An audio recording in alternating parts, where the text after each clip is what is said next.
Good afternoon, everyone. I hope you're well and had a wonderful half-term break. I hope you all can hear me. I believe I'm live. Thank you so much for setting some time aside to join us here today. I'm also joined by Mr. Rothwell, who will be helping with the technical side of things and answering any questions you might have. If you have any questions during the presentation, please feel free to add them to the comment box, and we'll do our best to answer them then throughout the presentation. For today, we're looking at talking about some of the expectations for Year 6, mainly focused on the reading, the writing, and sharing some of the ideas of how you can support your child at home. So hopefully you'll find this really beneficial and take away plenty of information from today's presentation. I'll also be discussing some of the upcoming events and how we aim to support Year 6 with the transition to Year 7, which is extremely important. And I know that we have a lot of things in place ready and planned for that, and will really be beneficial moving forward then. Okay, Mr. Rothwell, next slide, please. Of course, our mission here is to nurture, challenge, and excel. And I thought this was quite an important slide, as it's something we really feel passionate about. As Year 6, we're looking at that transitioning from primary to secondary, and we really appreciate the skills and the tools that children need now going out there into the working environment. So it's important that we balance that nurturing, that challenge, and excel, and really support them when they reach victory heights and move into secondary school. And I'm sure today's session will really highlight how that's just going to happen then. So our current topics, as always, we select these topics that are really exciting and engaging for the children, as we do believe that brings out the best for them, whether it's the writing, the reading, or if it's just a balanced argument. So it's something they can feel really passionate about. So we aim to provide all our pupils with a strong subject knowledge, but of course we understand the importance of that balance between knowledge and experiential learning. So we really believe it's about those memorable moments, and that's what we aim to achieve in all lessons. And although we do this in subjects such as science, maths, as they kind of lend themselves to those experiences, we try to use more concrete resources such as the science building circuits, really trying to contextualize that learning, and then move on to drawing diagrams. So that's something to bear in mind when we are teaching these lessons. We try to make them as practical as possible, make them as memorable. That really helps then cement the learning and before moving forward. And with balance arguments, as I just mentioned, this half term we'll be using our topic World War II, and I know that 20th century conflict is something they're really excited about at the moment. I'm sure you're hearing a lot about it at home. But bringing in the discussions around the evacuation, of the children during World War II, they're really hooked with that at the moment. So we think that's a really good opportunity to have justifications, have those arguments whether it was a right thing or a wrong thing to do, and from there then we can really build the confidence and have these confident, articulate speakers, and then also empower the quieter pupils in the year group. And we think those opportunities will help that. And then with the writing, thank you, Mr. Rothwell, we have obviously a handful of skills on the screen.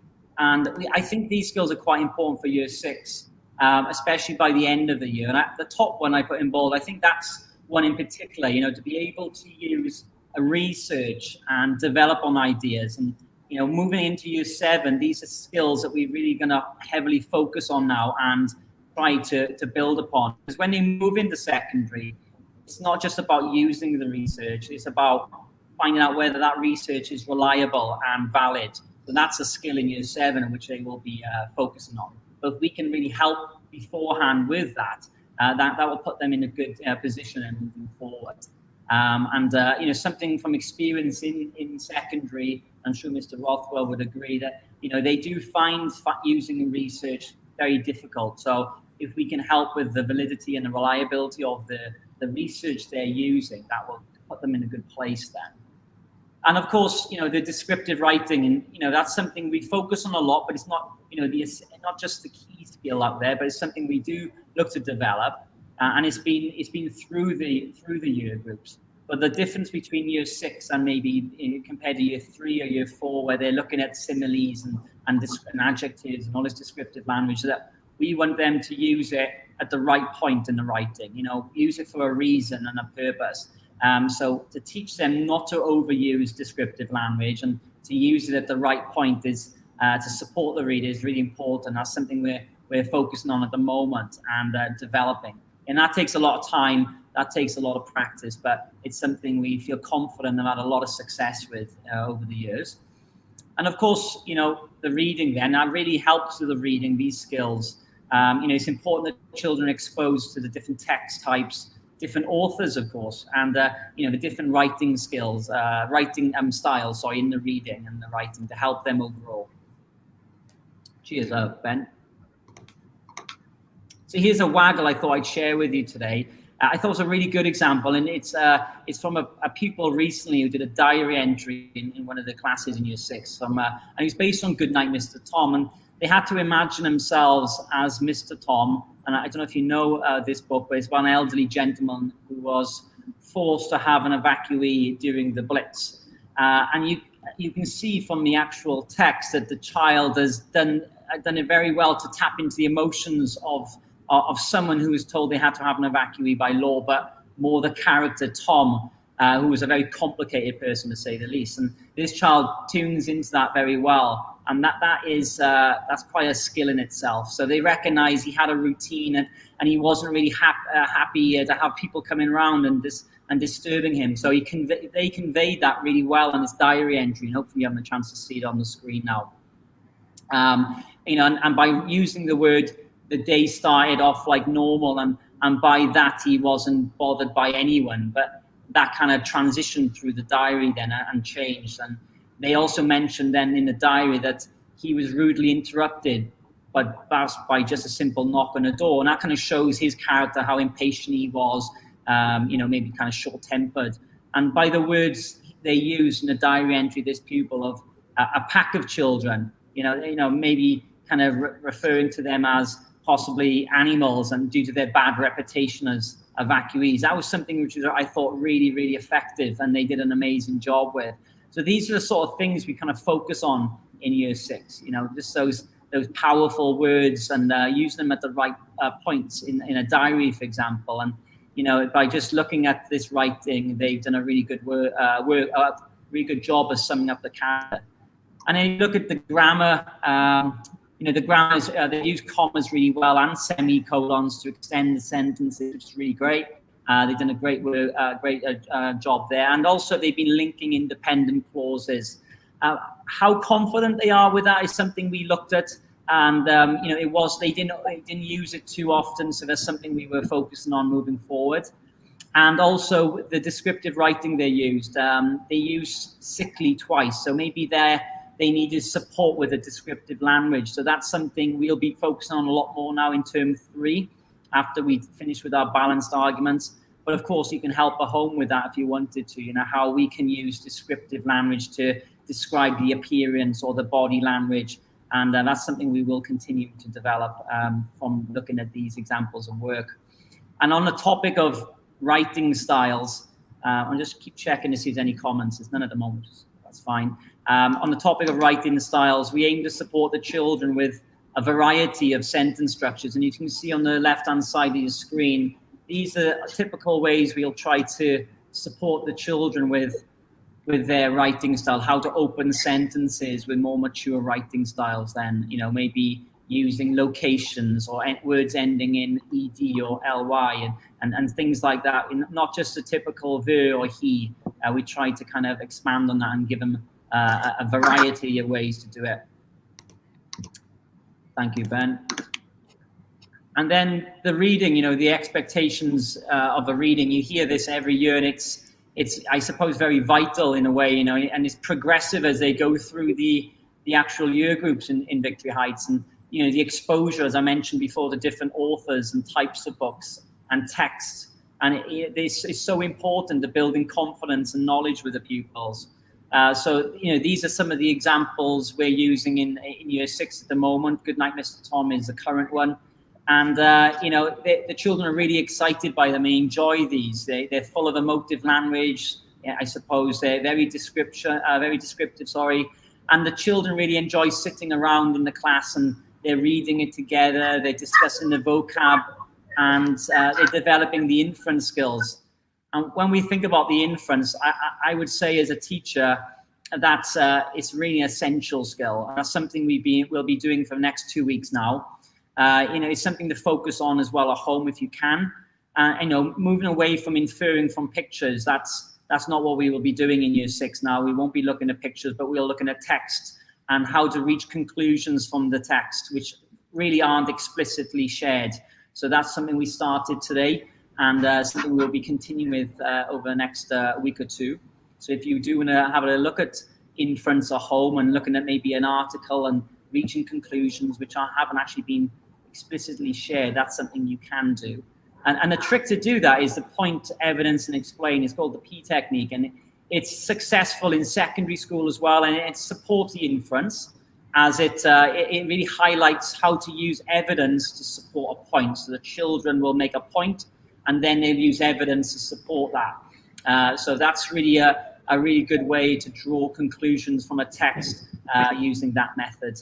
And some ideas of supporting reading at home are on the left-hand screen as well. These are really valuable ways to help motivate your child at home and build an environment, I suppose, where reading is ingrained into everyday life. So maybe drop your book in the house, right? Drop what you're doing, sorry, not the book. Drop what you're doing and then pick up a book and have a little read together.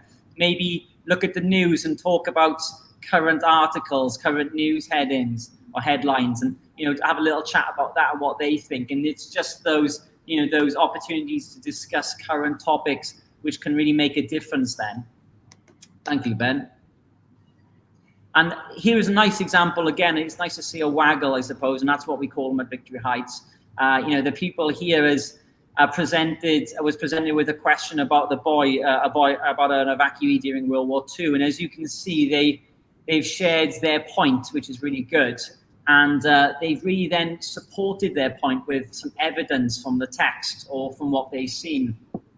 And as I said earlier, it's very important that they can use that technique, as it shows they have a real strong understanding of a text and they're making judgments based on what they're reading. So again, this is something we'll be focusing on over the next 2 weeks then to really strengthen that skill before secondary school. Cheers, Ben. Here's a quote. I actually shared this with our staff, I think about a week ago, when we were doing a little training evening. And it's a good quote, I think, and it shows what we're trying to strive for at Victory Heights, the mathematical understanding. And I'm sure you'll all agree, when you see some of the methods that the children are using at home, you probably sometimes think, well, it's not what I use in school. And that's pretty much what we're aiming for, is kind of develop the understanding before going on to the abstract methods, like the bus stop or the column method. It's about the mathematical understanding. And, for example, what is happening when we multiply and divide? Instead of just going straight to the bus stop or the column method, as I mentioned, the long method or short method, we can actually think about the connections between mathematical skills and how they support each other. And, I'm sure the experience, as I said, when we were in school, we kind of went straight to these abstract column methods, and did we have a real secure understanding? I'm not too sure, but this is something we're trying to develop in Victory Heights now, using concrete resources such as deans, such as cubes, and then moving forward when they're ready to these methods, more written methods. Thank you, Ben. And here's some of the expectations for year 6. What we're trying to achieve by the end of this year.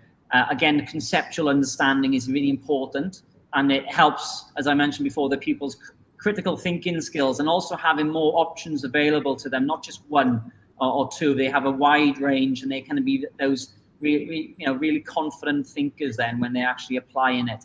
And as we mentioned before, your maths at home is something you can really support with, and it's probably surrounding them on a daily basis. Simply asking your child to maybe help with calculations around the house. Maybe you can make errors and ask your child to help you identify where you made errors.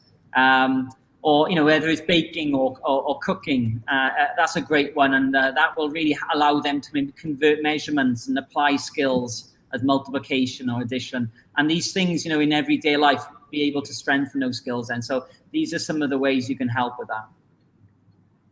I think, Mr. Alex, if I could just drop in as well.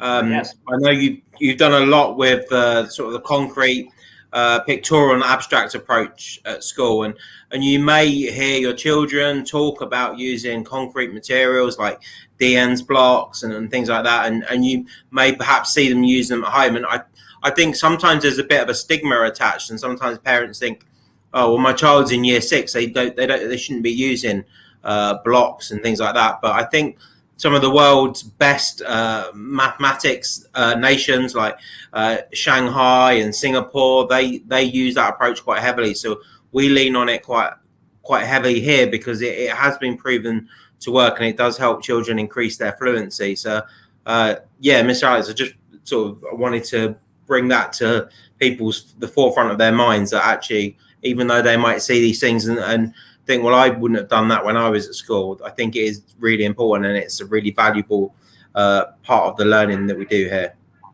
Oh yeah, certainly. And as you said, you know, the Singapore, you know, if you look at them, or Shanghai, leaders, and they're proven to have an amazing track record with their mathematical understanding of children in secondary or primary or university. So this is something we're really focusing on now, and it's having a really, you know, great impact with the maths in the UK and British schools. This is what we're trying to embed now. So yeah, it's definitely very effective. Cheers, Ben. And as you know, as we mentioned, the resources here's some examples you might see. You know, as I said, we use different models as well to kind of secure mathematical understanding, and we call these CPA approaches, like concrete, as we mentioned, pictorial, which can be the part-whole models, the bar models by here, and then the abstract, which is what we know a lot about, the column methods, etc. So we usually look at progression with these. So if you're not comfortable or confident with these, we have actually got our policy, which has recently been updated, and that is available on the mobile app, or it's available on the website. And you know, it's really an effective tool. It allows you to see the different models in different year groups, you know, ranging from FS2 up to year 6. And the benefits of them. So it actually goes in greater detail how we use them, why they're useful as well. So you can actually have a better understanding of why we use these in Victory Heights. So please, yeah, check that booklet out. That would be great.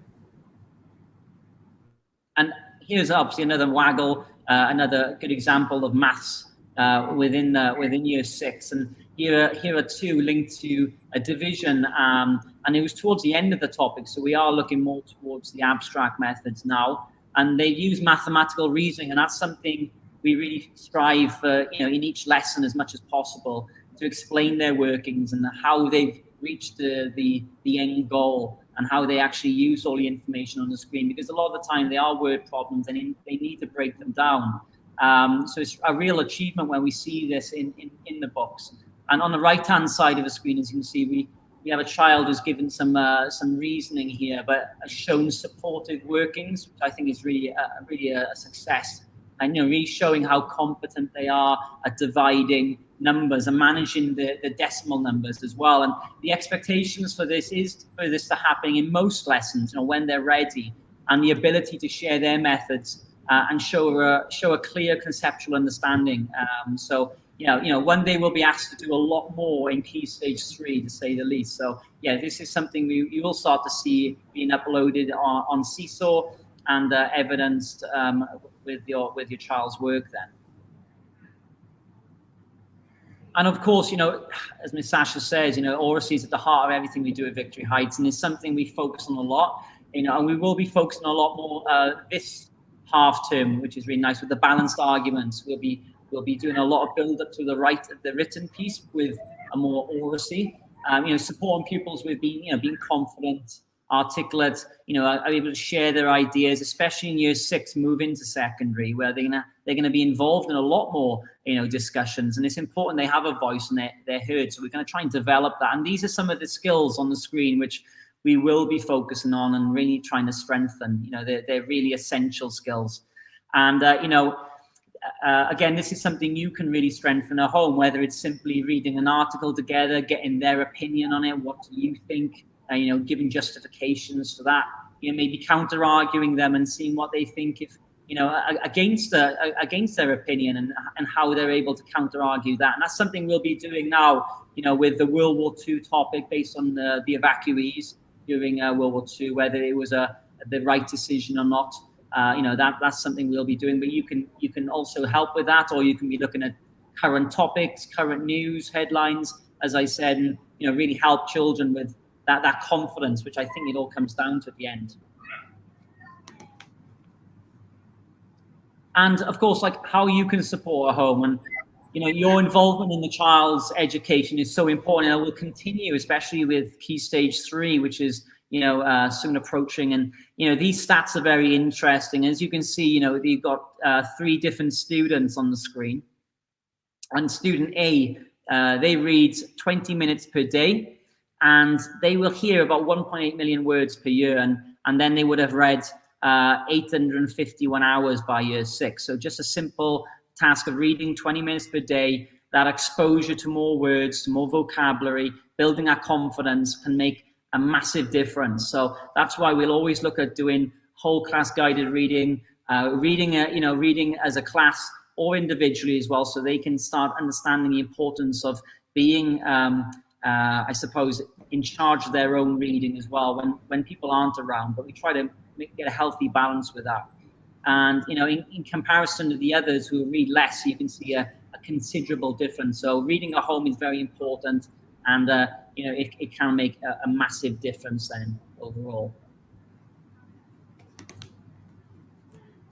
And of course, I recently shared a letter with you containing plans for the year ahead. And before Victory Heights, I worked as a transition teacher for secondary schools and feeder schools. So we understand the importance of allowing them the opportunity to build on this and having those experiences before they move to secondary school. It can help a lot with their confidence, and with the confidence then, and you can see a real academic achievement. So we're trying to boost their confidence, make sure that they feel supported, and that's what we'll be doing before they leave year 6. And with that in mind, we've organised an internal transition day, and that will help with the organisation, the movement, and the experience of different lessons. And we'll be doing that internal in Victory Heights. They used to be able to move around the school, but as you can appreciate, we've got regulations at the moment. We're kind of limited what we can do. So at the moment, we're probably going to be looking at doing a virtual movement where they can move and dip into different lessons on a timetable, which we will provide them. And they'll have different teachers, which will be nice as well, teaching more secondary-based topics. Geography, history, we'll be focusing on different things, maths and English. So we're going to try and give them those opportunities. And currently, we're in discussion with Southview, our sister school, which, about creating those lessons. So we're going to have English, maths, and science taster lessons by some Key Stage 3 teachers. That'll be a real nice experience for them. A great opportunity to experience Key Stage 3 skills and have a familiar face. If your child is transitioning to SVS, it'll be a nice opportunity for them to see a familiar face then, and makes them feel a bit more relaxed when their first day of school. We really recognise the importance of preparing them and supporting them with those opportunities then. And another thing which we will send more information out regarding this is, we really appreciate about supporting your child as they're maturing now. So we're going to have some puberty chats planned for the end of April. We will send out more information regarding this, but we can confirm that Miss Eve will be doing the chats with the girls, and myself and Mr. Smith with the boys. In addition to this, then, we will have some PSHE lessons on cyberbullying, risk-taking, and I think it's really important, especially as people have lots of access to technology these days, that we discuss those risks and help them be, sensible and safe internet users. So I know those PSHE lessons will, come in handy. And obviously, Mr. Rothwell, I'm sure you don't know if you've got anything to add to that about the internet side of things. Yeah, no, I think it's increasingly important for children to learn about the consequences that the internet, potentially the benefits that it brings, but also the consequences that it can have, and things such as the theory that if you put anything online that it can possibly be attached to your name. for the rest of your life. You can't take things back that have been posted. And a lot of our children don't fully yet understand that. And that's something that, we're definitely working towards, because as they move to secondary school, it will become increasingly more important. Definitely. And as we've also organised a Year 7 Q&A session. So children will be coming down from the secondary schools, again, via Zoom most likely, and they'll be meeting and having a little chat with the pupils. It'd be nice for them to share their experiences, and also for the Year 6 pupils to ask questions, maybe questions which they feel that they can't ask us and they want to ask the pupils of, whether it's desk or DC or SVS. We'll make sure that they have a selection of people they can ask questions about secondary life, which I think is really important. But yeah, we just want to make it as memorable as possible for Year 6 as they move into secondary school, and we have lots and lots of things planned. And the one thing we're actually looking at the moment is the end of year celebrations. We haven't forgotten that, and we have got a lot of meetings actually in place to look at the planning stage for that. So we're going to have something planned for the end of year, whether it's a show or celebration. We're looking to confirm that. But with the regulations at the moment, we've got to kind of consider a few things. But we aim to do something in a true VHBS style. So yeah, please bear with us for your information with that. And lots and lots to look forward to. And I think that's everything from me, really. If you have any questions, Mr. Rothwell and I are happy to answer them and see if we can help. Yeah, I agree, Mr. Alex. If you do have any questions, pop them into the live chat, which is either to your the right of your screen or down below. Thank you very much for your time today, Mr. Alex. It certainly was very comprehensive, and it explained about all the things that your children are learning. And hopefully that means that when they come home and they're able to discuss with you their learning, you have a greater understanding, I suppose, of what it is that they're doing. And I know there is things that are confusing for some parents because they are wildly, dramatically different to perhaps what they would have learned at school. I know that certainly even for me, a lot of the things that I see in school are different to my recollection. So I'm sure the information you've given today has actually opened a few people's eyes today, Mr. Alex. I think one of the things that I really wanted to pick up upon what you were talking about was the confidence in speaking, and I think we do push that heavily here at school.